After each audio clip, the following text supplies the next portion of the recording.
আমি মনে করি যে যেই মানুষটা বা যেই জিনিসটা তোমার জীবন থেকে চলে গেছে হয়তো তখন তোমার ভীষণ কষ্ট হবে, কিন্তু দেখবে কিছু বছর পর বা কিছু দিন পর তুমি রিয়েলাইজ করতে পারবে যে যা হয়েছে ভালোর জন্য হয়েছে।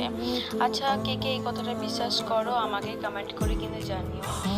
আর আমরা এখন সবাই মিলে কোথায় যাচ্ছি সেটা তো তোমরা বুঝতেই পেরেছো, কারণ প্রথমে আমি একজনকে, একজন মিষ্টি একজনকে দেখিয়েছি। হ্যাঁ, আমরা যাচ্ছি এখন বড় মায়ের কাছে। অনেক দিন থেকেই যাব যাব করছিলাম, কিন্তু ওই যে আমরা সব জায়গায় একসঙ্গেই যাই, এর সময় হয়তো কিন্তু ওর সময় হয় না। আর কিন্তু যাই হোক, এখন আমরা চলে এসেছি নৈহাটি।